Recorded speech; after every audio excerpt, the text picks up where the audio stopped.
pride so I don't do distractions. I'm coming back in. That could go to we could probably go to 7 without Luka. But that says a lot about the Jazz. It does. About the Jazz. I really don't think the Jazz are that good defensively. I just think they have Rudy Gobert. They have a great paint defender. The perimeter defense is very bad because what the Jazz do, they don't let Rudy Gobert lead the paint, obviously for good reason. He's a great shot blocker. So every time they put Dorian Finney-Smith at the 5 or Maxi Kleber, who just had 8 threes yesterday, at the 5, they're shooting corner threes, and Gobert doesn't really go out to guard them. Kind of what happened with Terrence Mann last year in Game 6. So corner threes are always going to be there if you run a 5 out or have a big man at the 5 who can shoot. And obviously off the pick and rolls as well, they're not guarding it. They're not really guarding the mid-range because, like I said, Gobert is always in drop coverage. Only way, I mean, the Mavs, still though, y'all should have the talent. Donovan Mitchell, he played good. He's been playing good this series, 32 and 34. And going forward, Bogdan, he's been playing good. Bogdanovich, he's shooting the ball good. But they're going to need some more help, especially defensively. They shouldn't let Jalen Brunson drop 41 that he did yesterday. And Cleveland had 8 threes off the bench. And the Mavs shot, I think they had around 23 total three-pointers made, which is insane itself. So that's definitely not going to sustain, in my opinion. So it's going to be interesting going to Utah, how they shoot. I think the Jazz should be able to win both home games, go 3-1. Maybe Luka comes back by Game 4, who knows, or Game 5. But I still think Jazz win this in 6. I originally had them winning in 6. But still, this still is a problem for them. They would be facing the winner. They would be facing the Suns most likely, and that's going to be definitely a struggle because they're going to have better wing defenders guard Donovan Mitchell, and they also have great shooters from the wing defenders. So I don't know how they're going to guard the pick and roll also with Chris Paul. I mean, he always cooks big men in the pick and roll. So there's going to be a struggle for them next series. And I think the Jazz to try to move Mitchell or Gobert now, obviously, the only I really only see Mitchell asking for a trade. I don't really see Gobert asking for a trade. But if Mitchell does pull that, then it would be interesting offseason. I think I brought that up before. It's for the Jazz. But I think, especially if they lose to the Mavs with no Luka, I feel like he's definitely gonna pull that trigger. But hopefully, I don't see that happening. But if they do, then that's tough for them. I still have Jazz in 6. I don't know, man. Rudy Gobert in Game 1 and 2 combined is 2 for 6. I don't really you think he needs to be? You don't think he needs to be involved offensively? I mean, he doesn't really have an offensive skill set, but I mean, it would be nice to get at least 10, I guess. I mean, he's grabbing rebounds though, at least. Man, I need points I need points. If Rudy Gobert scores at least, because he scored 8 last night, so if he scores at least 12 or 14, 12, 13, 12, whatever, they probably are up 2-0. So, and the game probably isn't as close if he doesn't go 0 for 1 in Game 1. That's tough. But anyways, moving on. Golden State and Denver. It's just Jordan Poole had himself a day. Game 1. And then Steph came back Game 2 doing Steph things. And Jordan Poole was still doing it. Denver is just not enough, man. Denver, they're over there fighting themselves. Will Park getting in Boogie's Yeah. face. Jokic getting ejected. It's just falling apart, man. I just don't see I don't see Denver winning a game. If I'm being honest, I don't see them winning a game the way everything is looking. Because these games have just been not like good at all, at all. Game 1 and 2, it was just oof. Yeah, I think if they keep playing like this, if Golden State goes and beats on them in their house game 3, it's a sweep. It's a sweep. Simple. That's all I gotta say. Yeah. Game 3 definitely is a do or die for Denver. They had them for a little bit in the second quarter. They were playing good. They were up, I think, 12 points, but then you really saw the effects of Curry, Jordan Poole, and Mm, Thompson on the court. I actually seen something interesting. I mean, it's only a short amount of time, but they're calling this the new death lineup: new death lineup. Draymond, Wiggins, Poole, Thompson, and Curry. It was like in the 17 minutes they played on the floor together this series, they outscored Denver like I think it was 77-23, and they're shooting 7 for 8 from three, 77% from the field in total, and 10 assists, 0 turnovers. Obviously, that's not going to sustain if as long as they play on the floor together. That the numbers will go down, but that's still Yeah, like a crazy amount of number. Like you brought it up, is. Curry's coming off the bench right now in the playoffs, and he put up 34. Insane. So, and they won by 20 again. Well, first game was it was a blowout, but Yeah. Jokic did get ejected. Obviously, emotions were high. They're already down 20 though when he got ejected.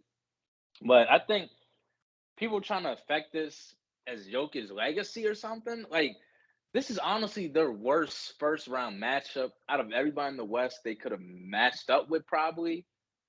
Mm, Because the Warriors have a lot of shooters. Denver doesn't have the perimeter defenders. Their only really solid defender perimeter is probably Aaron Gordon. Could make a case for Will Barton, but not really.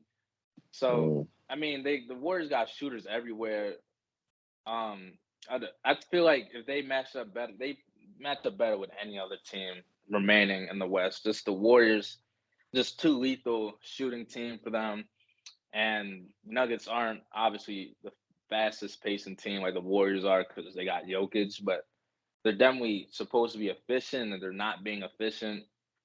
I mean, like I said though before the series, you are missing a guy who can drop 20 and Michael Porter and Jamal Murray, who knows what he could do in the playoffs. I mean, the last time we seen him in the playoffs, he was putting up 30 and 40 games. So mm, they were set up to lose in this series.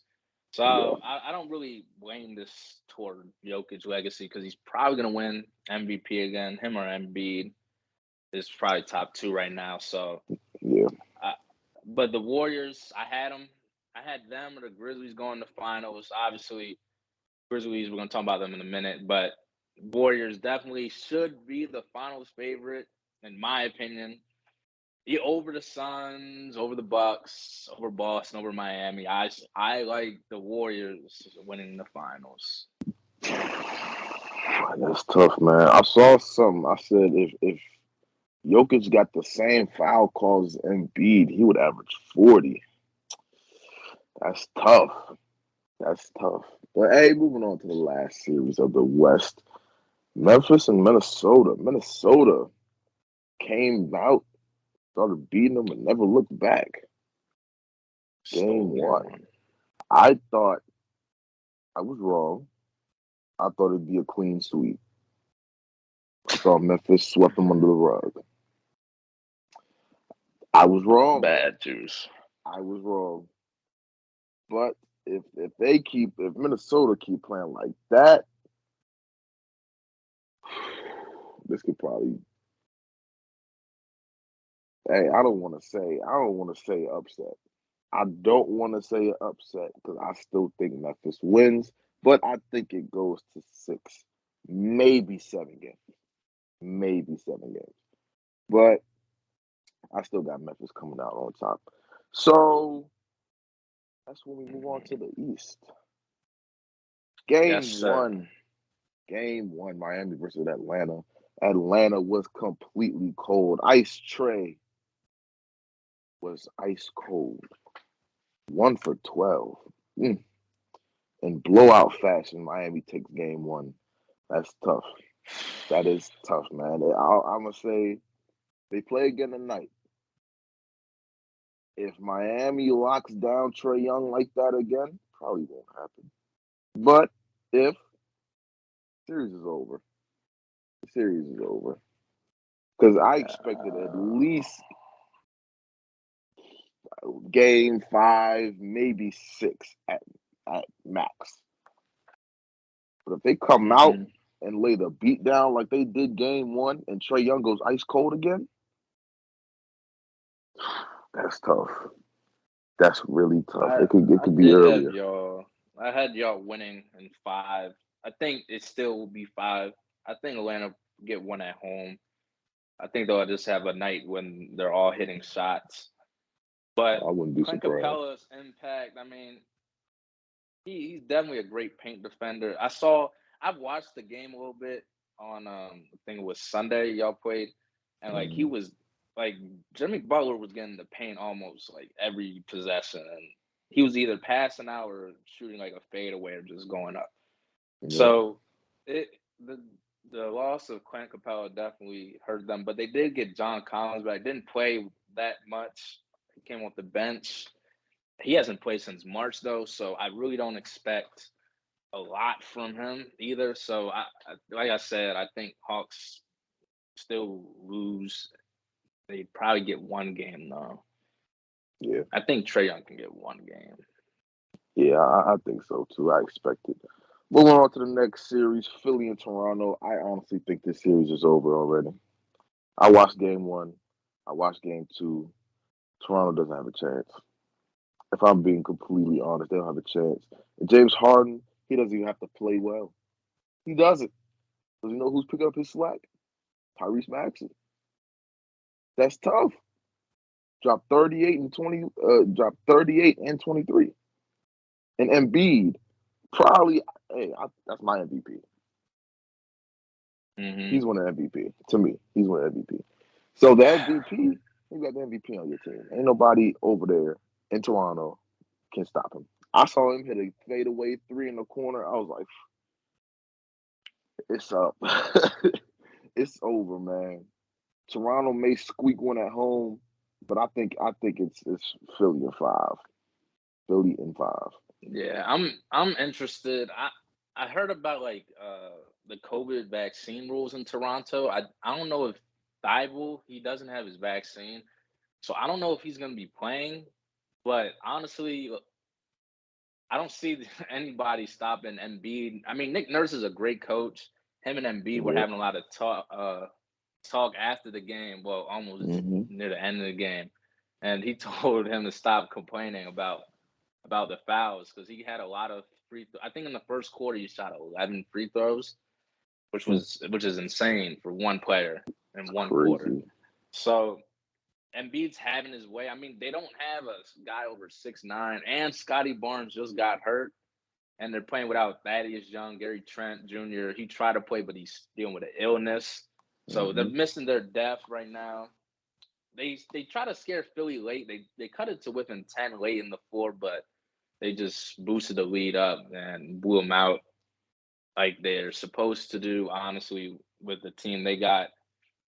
And the rising of Tyrese Maxey in this playoffs, I knew he would be a good pickup for them because they got him at 21st. I wanted OKC, my team, to get them, but they stole him around the 21st pick in 2020 draft. And he's, of course, from Kentucky. I think, honestly, Maxey may be a top 35 player right now. Could be a stretch though, but he's really going on right now. Ever since the Harden trade, his numbers have been rising drastically. Do I think he'll sustain around 30 points in the playoffs like he is right now? Probably not. But if Philly wants to beat Miami next round, they're definitely going to need him to average 20 plus. So I still I had Philly winning in 6 because I don't know how it was gonna work out with Harden, but honestly, like you said, they didn't even need Harden to win this series right now. So it may be Philly in 4 or 5, the way this is going. That is tough. That is tough, man. Moving on, we got Milwaukee and Chicago. I thought this was going to be a sweep, but this game was Close pretty fought. close. Game was pretty close. Giannis was in foul trouble. I think that should be Chicago's game plan. Get Giannis in foul trouble. It worked out. It would have been perfect if y'all were hitting y'all shots. I watched that game from start to finish. That fourth quarter was atrocious. Everybody on both teams atrocious. It was terrible. There was a point in time, not Philly. I think it was the Bulls were shooting 20% in the fourth quarter, and that was still more than the Bucks. Y'all breaking it up. It's 3 minutes left, and y'all shooting 20% and 15%. Yeah. DeMar DeRozan, you were in the MVP conversation for a good amount of time. I need something out of you, bro. You 6 for 25, bro. That fourth quarter, you was breaking it up. Everything you shot was a miss. Everything. DeMar DeRozan, if there was a chance to win, if there was a game that you wanted to win, it would have been that one. Because not only it'd be game one against the Bucks, and game one against the Bucks in their house. So game two wouldn't have mattered because it could have been 1-1, and then you going back to your house. Game one matters, bro. People don't understand how much game ones matter, man. That's tough. Unless you're LeBron. But Unless you're LeBron. for Yeah. Chicago, Zach LaVine didn't play that good either. He had 5 fouls to start the fourth quarter in that game. And like you brought up, I think defensively, both teams played good, though. I think DeMar DeRozan was definitely bothered, like switching, trying to get off Middleton and Drew Holiday throughout the game. So I think going forward, they're going to have to try to get easier shots. So he was taking a lot of contested mid ranges and pull ups. But I mean, he hits those usually. So we got to see what happens between them and game 2 tomorrow. But I think I had Bucks sweeping this. And I mean, I wouldn't be surprised if they kept it a sweep, but I think it's going to be a close one than I would have thought. Yeah. So we'll see what happens tomorrow. I wouldn't be surprised if if the Bucks beat Chicago exactly like how they beat us last year. Game 1 was close, and then 2, 3, and 4 was just a massacre. It was just a massacre. So Yeah, I honestly still think it's going to be a sweep. So, but we'll see. We will see. And the final game, probably the best series of all these series, if we're being completely honest. Boston and Brooklyn. I think that was great game one. That was the only game winner. From that one game winner from Jason Tatum, I was like, yeah, this is going to be the best series. This is going to be the best series. It's not going to be close. The next best series is probably Memphis and Minnesota. Right. Probably. So Kevin Durant, he didn't have an amazing game. Kyrie went stupid, flicking off all the people, you know. He said it's the playoffs, bro. Who cares? To that same energy. He put up almost 40 against the DPOY. Shout out Marcus Smart. He won Defensive Player of the Year. So I still think it's Boston in 7. I still think that. I think the home team will win. I think the home team will win every single game when it comes down to Game 7. Who's gonna be home? Boston. I just don't think Kyrie and KD are going to be enough to will everybody else. Mm-hmm. Boston's too much. Jason Tatum, Marcus Smart, he can score, and he got 40 put on him, but he's the defensive player of the year. So, and then Jaylen Brown, of course. It's just so many people on that team. It's just like that's tough. It's tough to go against them. So, with that being said, that game was a little too close for comfort, but I think Boston pulls it out in 7. I just think they pull it out in 7. Mm, yeah. Well, I'll tell you this though: if Boston lost Game 1, that would have stung them in a dramatic way, in my opinion. Oh, If 100%. I think if 100%. Brooklyn won that, I think Brooklyn would have won the series in 6. Just because KD played pretty bad for his standards, and Kyrie had a great game. They only Yep. lost by 1 point off a buzzer beater. If they would have just played defense, 1 possession, it would have been hard for Boston to get over that win or loss if they lost to Brooklyn. But they're up Yep. 1-0. Like I said, I had Brooklyn in 7 over the Celtics. I think getting Ben Simmons back, he just started 4-4 today. So hopefully, like he's planned on coming back around game 4 or 5. There's another body they desperately need because the Celtics were rim running just straight into the paint most of the times when they really needed a basket. Yep. Al Horford played the game of his life, had 20 and 15. We bought Marcus Smart as well, had a great game. They had 4 people score 20. That can't happen. I don't think that's going to happen again for Boston. Moving forward, obviously Kevin Durant's not going to play as bad as he did. Actually, well, to be fair, I watched him in the second half. To be honest, I think he played pretty decent in the second half. First half, he did play pretty bad though. Yep. But going forward, I don't think he'll play that bad again. And I was actually surprised with how lenient the refs were. They were getting a lot of Mhm. physical. The Celtics were getting really physical with the Nets. I'm gonna see if that changes in game 2.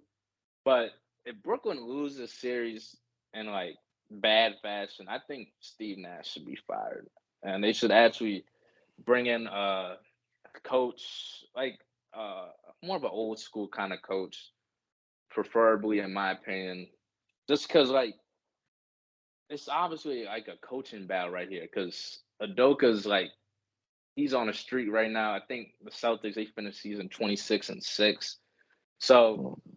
he obviously knows what he's doing. Steve Nash sometimes it just looks like they're just playing pickup ball on offense and defense. He doesn't really have like the best strategy, but he also doesn't have the best personnel defensively.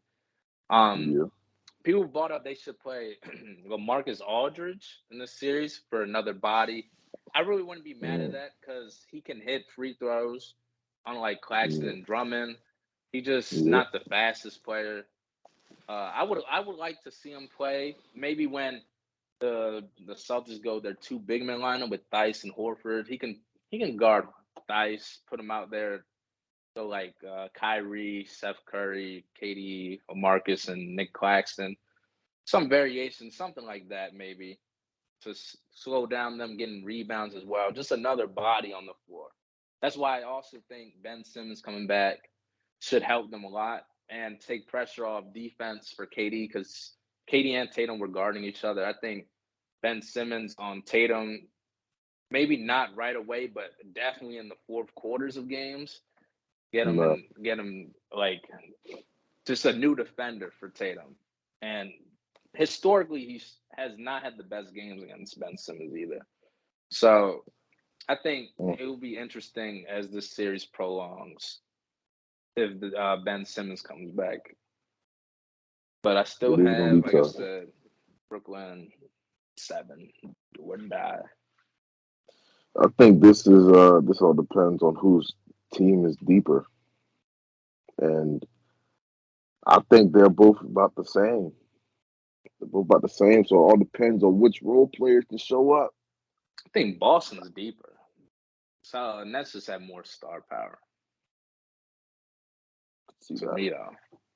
I can see that. Goran Dragic didn't do bad. Bruce Brown, you still got him. Patty Mills, Steph Curry. Bruce Brown. It's tough. It's tough. I'm gonna watch some Bruce Brown. You right.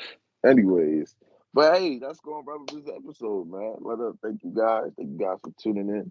Games tonight: Hawks, Heat, Minnesota, and the Grizzlies. Pelicans, Tune Suns. in. Let us know what you guys. Let us know what you guys think. Who's gonna win tonight? Mhm. Let us know in the comments down below, man, for a special prize if you get them all right next episode. But until then, it's your boys Juice and Lou, and we out of here. Peace. Peace. Molly off the drug. I got purple in